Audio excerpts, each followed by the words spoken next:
Right, we are recording. So welcome everybody to this Elevate webinar. This is going to go pretty quick.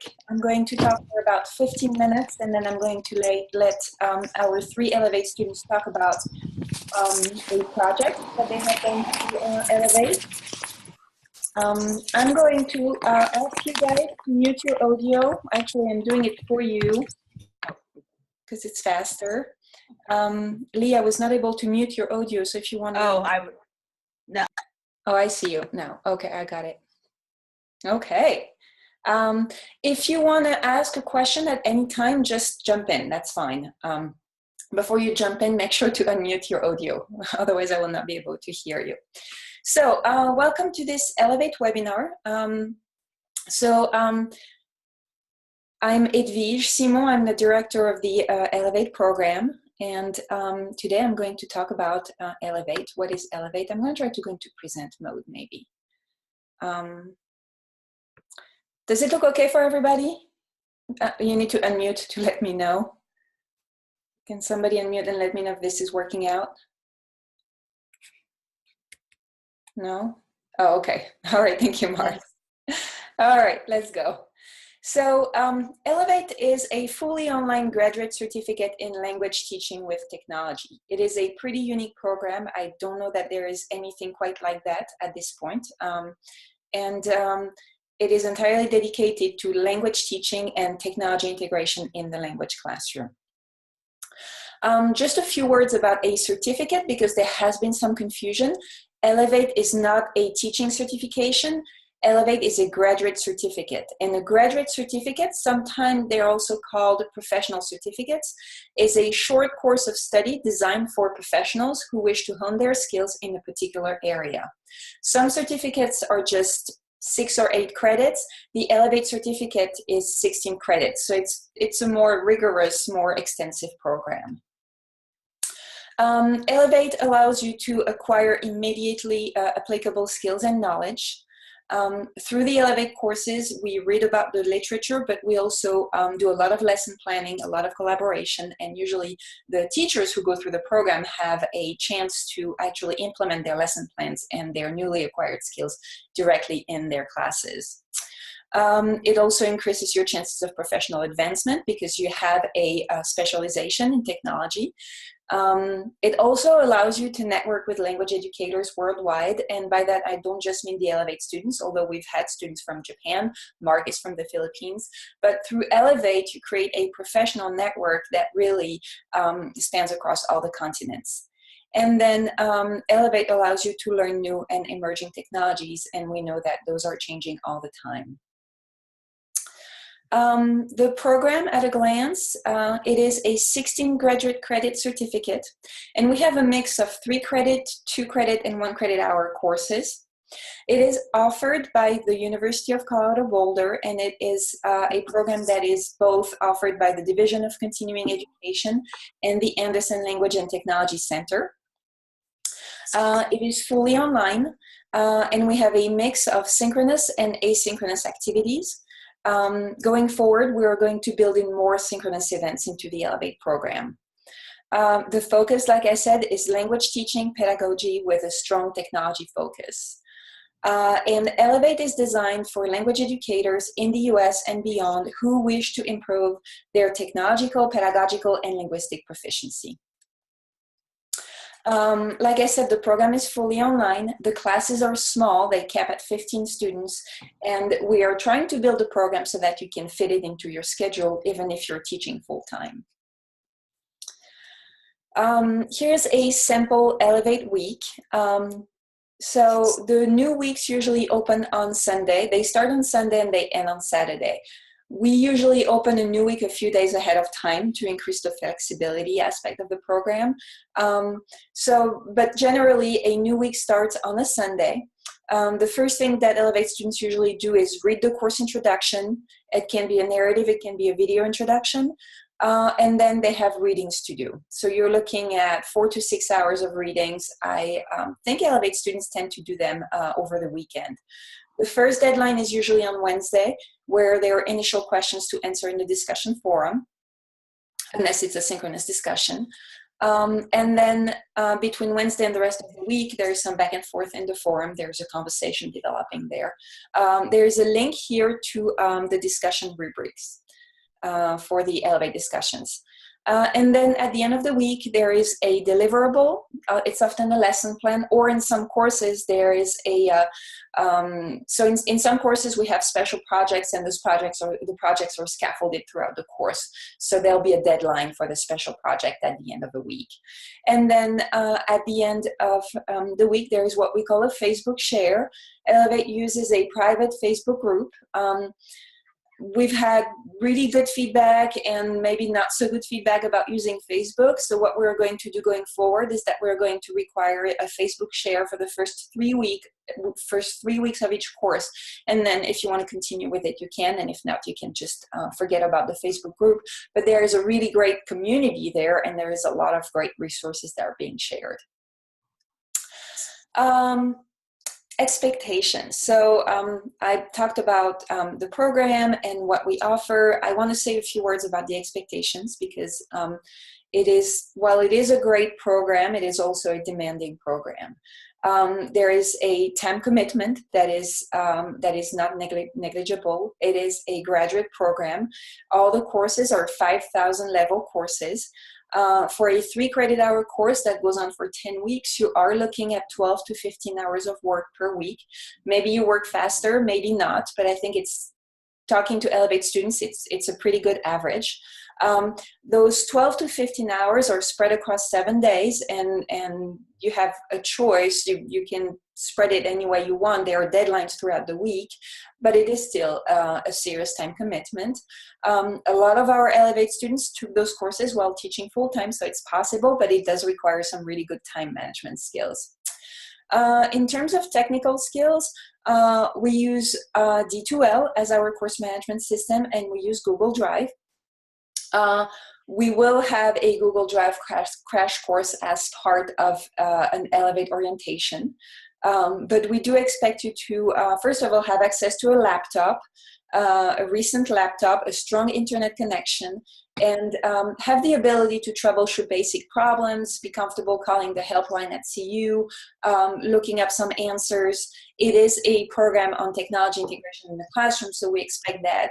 We don't expect that you're technology proficient necessarily, very technology proficient, but we do expect that you're comfortable troubleshooting problems. The communication skills, a lot of the discussions happen asynchronously and via email, via the discussion forum. And so it's important that you have good communication skills, that you're able to create posts that are clear, that are well articulated.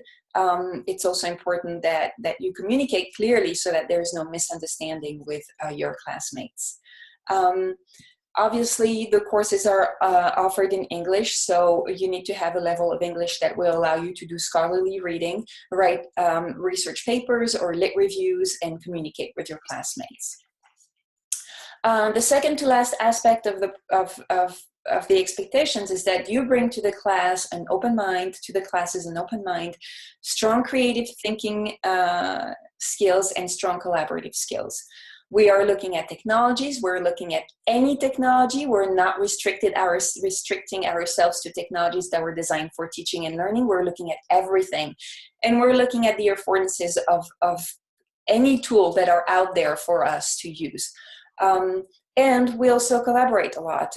All the lesson plans that Elevate students design are shared with the whole class, and everybody can read them. And there is actually an expectation that you comment on some of your classmates' lesson plans at the end of each week. So there's a lot of collaboration going on in the Elevate courses. And finally, there's this grit and independence piece. It is an online course. We are doing our best to really create a good community, and I think we've done a good job of doing that. However, it means that when you're running into problems, you might not get help right away. Sometimes you have to wait a few hours. And so if you're more of an independent learner, able to troubleshoot your problem, you will have a better experience. We do provide a lot of support nonetheless. So this is a quote by Rachel. She's an Elevate student taking the gaming class right now. And she wrote, "It will be difficult to look at games in the classroom in the same light as I have before. No longer will I be able to let my students just play a game. I will always be thinking about ways to maximize student learning through the use of wraparound activities that will elevate games from glorified time and space fillers to valuable language learning tools." And I chose to show you this quote because this is what we're trying to do through Elevate. We're really looking at thoughtful ways to integrate technology in language teaching and learning. We're not looking at shallow integration of technology. We're really looking at making a difference for our students' learning experiences. And in this quote, you could replace the word game by technology and get a sense of really what we are doing through this program. These are the two courses that we are offering starting at the end of August. So this fall, we have a 1 credit hour course on virtual immersion, and this is a course for language teachers who need to work on their own proficiency. As language teachers, we don't always have a chance to practice our French or our Spanish as much as we would want to. We are teaching Spanish 1, 2, or even 3 or 4.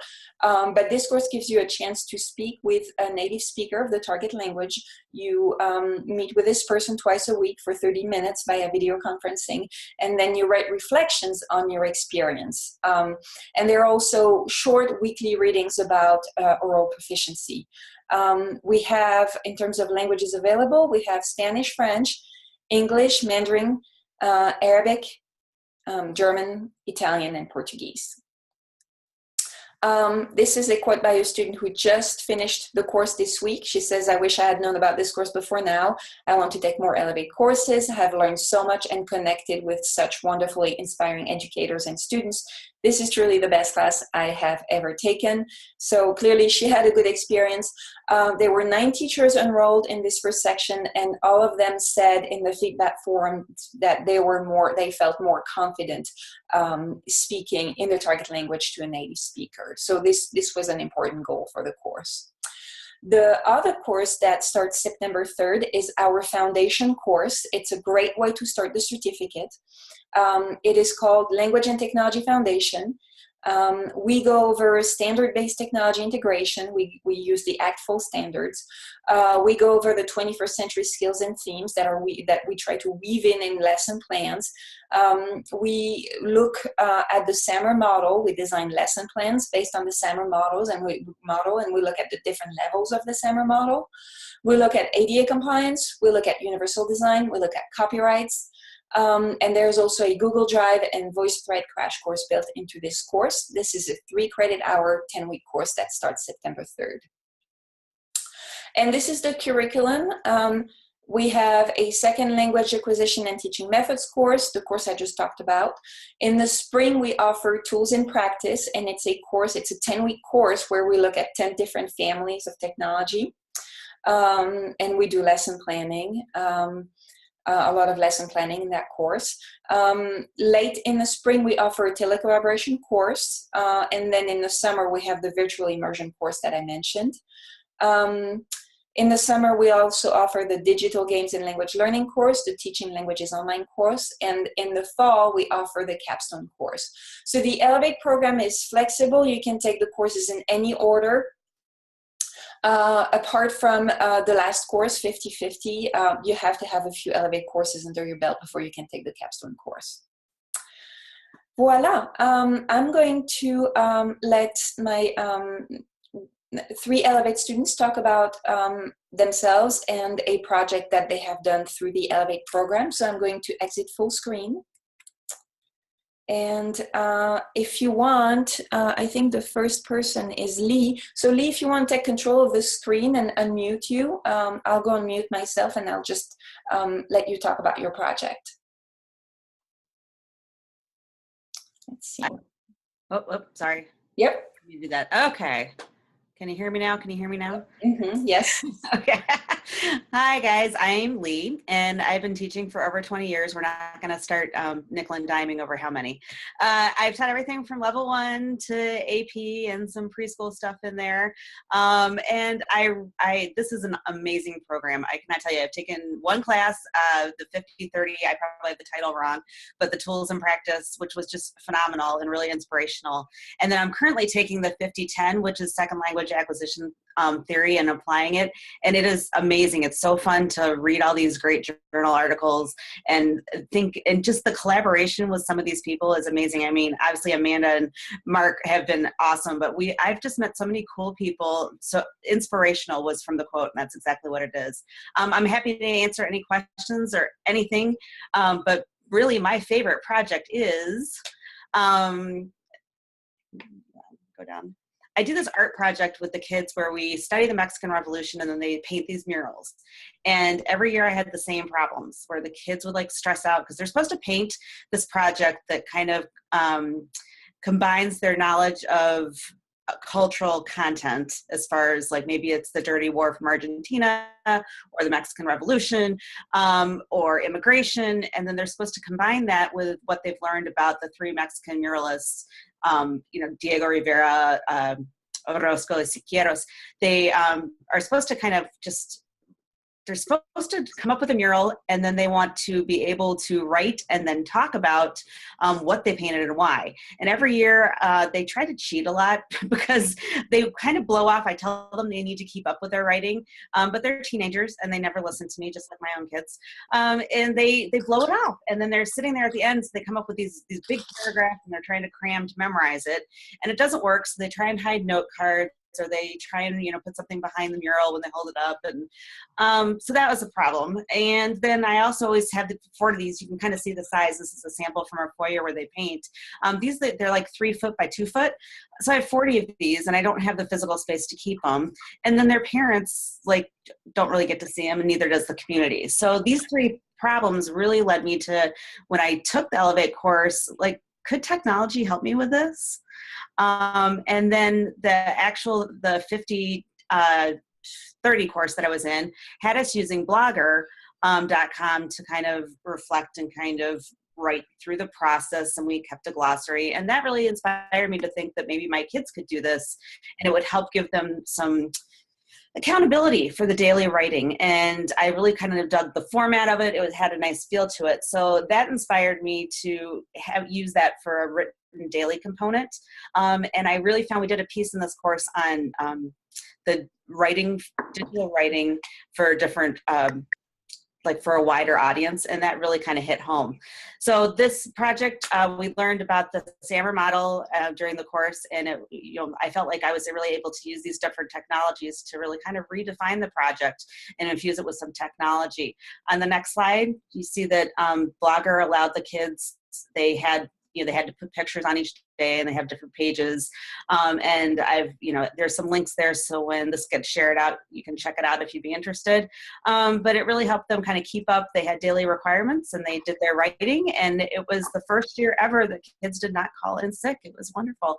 And I also stumbled upon ThingLink, which allowed the kids to actually record, because like I said, they were writing, and then they were supposed to remember what they painted and why. So this allowed them to make recordings of their actual voices, so they were able to work asynchronously. I don't like that word, but they were able to work on their own time and record their extra, the different group members were able to record things. And it was the first year too where Amanda would talk about the flag, and then I would talk about the flag and say the same thing. That didn't happen this year because they were able actually to attach all their thoughts to the image itself, and this gave them the formative practice for the speaking, and they came in and they just knocked it out of the park. It was the best year for student confidence. Not a single note card was hidden this year. Nobody wrote on their hands or anything, so it was great. And then I was able to solve the problem of archiving all these beautiful works of art just by doing a simple Google site. So it really was, this class really inspired me to just kind of put all the pieces together, and it was really just amazing. And I just encourage you guys to, those of you who aren't already part of the program, to really give it a shot, because it's a really wonderful opportunity. Thank you, Lee. Mark, you're up next. I have your slides up. Don't forget to unmute your microphone. Hey. Hi. Okay, I'm Mark Abalos. I'm from the Philippines. I've been teaching for almost a decade now in both academic and corporate contexts. I've taught research in college, basic college English, ESL and ESP courses. So far, I've taken like 3 Elevate courses, 50-20, the foundations course. I was one of the pioneers of the cohort, like the first cohort who took the course on language technology foundation. I also finished tools in practice and telecollaboration last spring. Now I'm working on the 50-10 course, the SLA and teaching methods course, and so far we're enjoying. And the course is really interesting because it offers us new insights about second language acquisition and learning, and how we apply these things in our own classrooms. At the moment, I'm not teaching, but I'm really excited to go back to the classroom and apply all these methods that I need to, that I've learned from all these courses. Basically, one of the projects that I did for my 50-30 class is about teacher oral narratives on technology use through guided self-reflection. So with the use of a technology tool called VoiceTrade, I was able to identify certain things because I focus on my classmates in the Elevate program. And like unlike any other teacher from the class, I decided to work on teacher development, and I asked myself, what are some of the things that they think about technology integration inside the classroom? So at the end of the course, or at the end of the project, the teachers were able to use technology as a tool to express their ideas and communicate information about the involvement of technology in their classes. I think Amanda and Lee were 2 of my participants in this particular technology integration project, where they had to implement their own projects and do a reflection right after.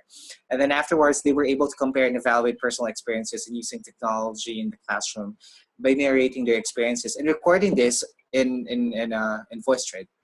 Of course, we were also able to enumerate the advantages and the disadvantages of using technology in their classrooms. Towards the end, I was able to reflect that technology really helps in improving instruction, and it helps a lot in making the classroom a better place for our learners. It helps a lot in terms of improving proficiency of our students, and I think that's one of the advantages of being in this program, being able to develop our skills as teachers, and of course develop our students in the long run, because what we want is for them to succeed in the process, and being able to see them grow as individuals inside the classroom because of technology, and of course the methodologies we apply, is something that is fulfilling on our part as teachers. So there. Thank you, Mark. And you know, you just made me realize one thing that we haven't explored very much through Elevate, but I think Elevate is a really good program for language teachers who also want to get who want to branch out in professional development, not necessarily stop teaching, not at all, but I know that in Colorado you can get an additional certification in technology, for example. So the certificate program here would be a good way to prepare for that. You can definitely turn around and teach other teachers in your school a lot of the tools that you learn about in the Elevate program. Right. Thank you, Mark, for your email address here. You can also email Mark some questions if you want. And our next Elevate student is Amanda. Hello, everyone. Is my mic working? Yes. Okay. So I teach Spanish at Wayland Academy. It's a boarding school in Beaver Dam, Wisconsin, where there's 9th through 12th graders. And I teach Spanish 1 through 5 so far. And I've taught for 20 plus years, same as Lee. Let's not figure out exactly how many. I've taught at the middle school, high school, and college level, and I also teach ESOL. But currently I teach Spanish at the boarding school. I have taken all of the Elevate courses except for the Foundations course because I started in the winter versus the fall. So I'm going to take that Foundations course this fall. and along with the other 2 more classes that I want to take. I'm currently in the virtual immersion class, but you can take that class twice, so I'm going to take that one again. I'm working on a choose your own adventure project, so I want to continue doing that. And then also the capstone. So I'll be taking, as of the end of the fall semester, I will have taken all of the Elevate courses offered. Today I'm going to talk to you about the project that I did in our tools course, which is a QR code scavenger hunt. And the other new projects that I'm currently working on, like I said, I'm writing a choose your own adventure book where you write a story and then there's links and then the students kind of choose the path of the story. So I'm going to convert that into an augmented reality game, hopefully, during my capstone project, and that will be for my level 2 Spanish class. And then through the second language acquisition course, my project for that is a monarch butterfly project, where we'll be raising the butterflies from the egg all the way through the butterflies and comparing and contrasting, and then we'll also be using various modes of technology. So I'm really excited for the Elevate program, because it really keeps me focused on the different projects that I want to do that I just keep putting aside, right? I focus on my academics with my students, but then I thought, I've always wanted to write this choose your own adventure story, but I just never had the time frame to do it. So now I have the time frame and the support, and it's just a really great program to bring all your technologies into the forefront. And that's true that as much as possible, I try to build the courses so that all the students who take the courses can bring their own project, their own ideas, things they wanted to do in their classroom, and develop them through the course and, collaborating with the other Elevate students. So here are the QR code specifics. My project was to organize a campus-wide scavenger hunt where the teams would be led from clue to clue. So you've all heard of a scavenger hunt before. So there's different tasks that they had to do at each stop to be able to get another clue for the next one.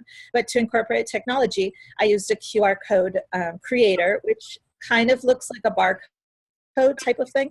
And it then allows you to not just link to a word type of a clue.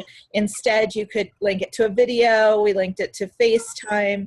You can link it to all different types of media, and then the students were able to run around campus. My campus is a little different, being a boarding school. It's more like a college campus, but you could definitely do this in a public school where you're going floor to floor, room to room, etc. These are my learning objectives that I created. So again, the clues led the students around campus, and they had different tasks that they had to do. This was mainly based on the Dominican Republic, because the students and I had focused on a novel about Felipe Aloa, and so we wanted to learn more about the culture and diversity of the Dominican. I really also wanted to work with true teamwork, and this project allowed my students to really look at what does it take to be in a team, and each person really got to develop their skills as a team member. It wasn't just one person trying to solve a clue. They really worked together to solve each clue and to really perform all the different tasks. And they were able to work on a whole bunch of different types of Spanish tasks, such as the vocabulary and the culture, like I said. Obviously, the problem-solving portion is in there, and then they were able to really look at the differences between their cultures and the Dominican. Being at a boarding school, we have 32 different countries represented, so it's not just the U.S. versus the Dominican. We had so many wonderful conversations weeks after this project to really elaborate on their comparing and contrasting. And then they were able to give me lots of feedback, so then my next scavenger hunt will be even better. And most of my students in my other classes really want to do this. I had one question which level it was for. This was for Spanish 2, but I'm designing them this summer to really go through all the different Spanish levels. So it really could be for any level. For mine, I really focused on what makes a game good. What are the different components? And so in the tools course, we started reading the CAP article about the 8 game elements, and that started giving me some ideas. And then now I'm in the gamification course, and so I've added all of the different highlights for both of the articles about what really makes a game good. And for these components, to be able to incorporate them, and that way you have your student motivation, you have them going through the different tasks and the storytelling, because I teach through comprehensible input. So it really kind of brings everything together. For as I was saying, I had 12 clues, but I had 4 different teams with 3 students in each team. So I didn't want them to go to each clue at the same time. So I developed a system where, like, quest 1, so team 1 would go to clue 1 and follow that order, whereas team 2 started backwards and they went from clue 10 and then they were able to solve it.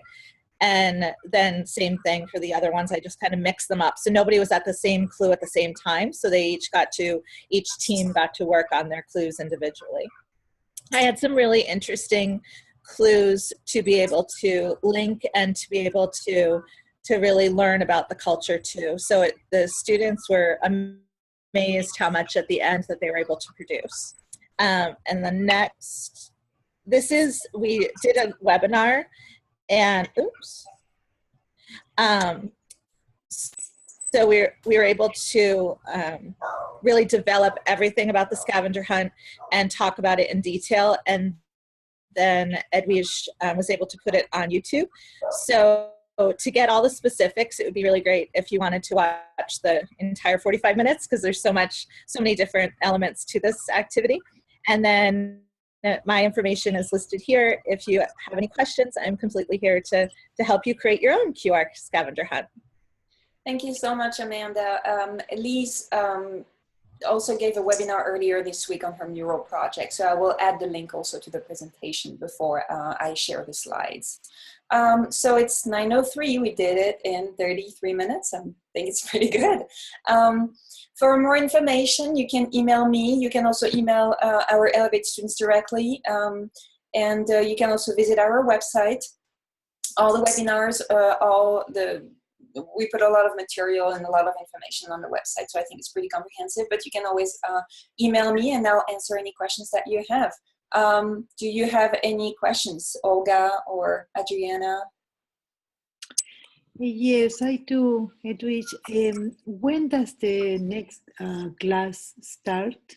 So we have a class that starts on August 20th. That's the virtual immersion class, where you're paired with a native speaker of the language you want to practice. It can be anything, it can be English, it can be Spanish, it can be Portuguese.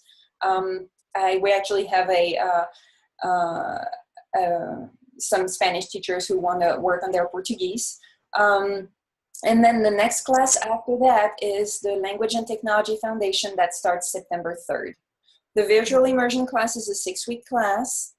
And I'm going to go back to the slide if I can find it.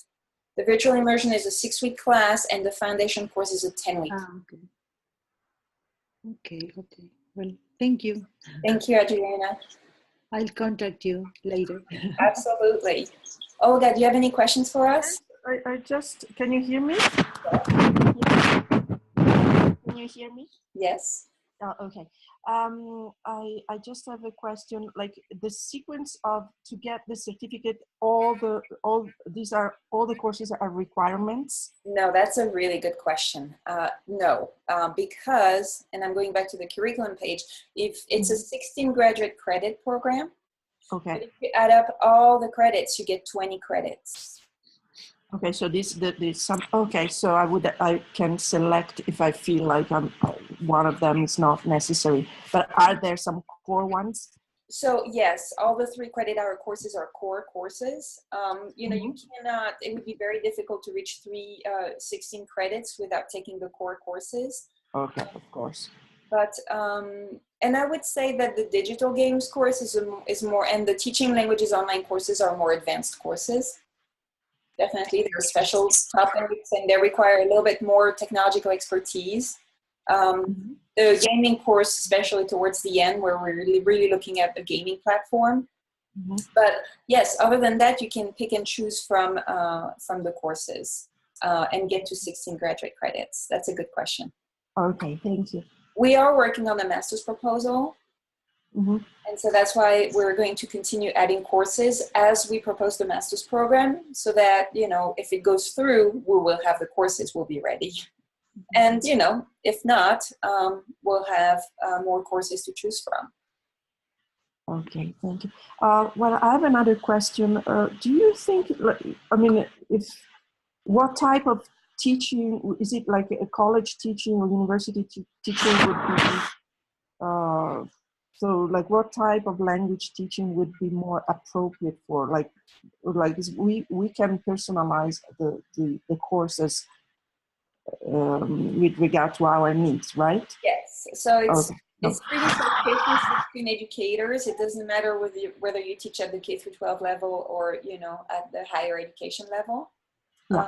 Well, I'm just asking this because currently I'm teaching at CU, but my perspective is to go and teach high school. So, so I'm like in the middle of, because the techniques are very different. I mean, the approach is very different. So I'm just, you know, feeling, I think it would be very good for me to see best practice from high school teachers in the United States. So that was my question. And you would find It's not a out, question. you would find out through the Elevate program, and it's something you probably know already, that even at the high school level, the teachers all use very different methods. You know, some teachers use a lot of direct instruction, but Amanda here, she used CI, comprehensible input, to teach all of her classes. And so, and, you know, in some of the Elevate courses, she had to bend the assignments a little bit, right, Amanda, to make them kind of fit your teaching methods. So we're not imposing any teaching methods. Through the SLA course that Mark Knowles is teaching right now, you're really going over a broad range of theories and methods. But at the end of the day, regardless of the course that you take, we are presenting technologies. When you go to the lesson planning part, we want you to think about what you're going to teach next week, how you're going to teach it, and how can this technology help. It's never happened that somebody said, oh, it can't help me at all. But it has happened that, you know, the teacher ended up using the technology in a rather different way or a creative way to make it work with their teaching style. So it's flexible. You know, it is a professional certificate program. So we want what you learn to be useful for you in your classroom today. This is not about, you know, the future. It's about creating, providing tools and experiences that are relevant to your teaching practice. That's why the program is online. We want the teachers who go through the program to be teaching, because this way they can apply what they learn directly in their classes. Okay, thank you. Thank you, Olga. Edwidge, I have another question. Yes, Adriana. You know, I apologize. I got disconnected at the beginning, and I'm sure you already said something about it. But how long does each class last? It's just one semester, or? Okay, so we are in a slightly different schedule from the main campus, because we're running this program through continuing ed. And so the 3 credit hour classes are 10-week long. The 2 credit hour classes are 8-week long. The 1 credit hour classes are 6-week long. Okay, okay, thank you. Okay, thank you very much, Edwidge. Oh, I see. And all of you. Thank you very much. Yeah, to everybody. Thank you. Thank you, guys. Thank you. All right. Okay, so we have a comment here from Amanda, who said that for the flipped lesson plan, we had a whole unit on flipped learning, Olga. But Amanda did a cultural lesson instead of a grammar lesson, because she does not teach grammar explicitly. And so in flipped learning, you do a lot of explicit direct instruction. And so when we went through a unit, I remember you were going back and forth with Adrian saying, well, I don't teach explicitly. And so, but she came up with a great cultural lesson. So there are ways to make it work for any teaching style. All right, everybody, I'm going to stop the recording. Thank you very much for coming, and email me or contact me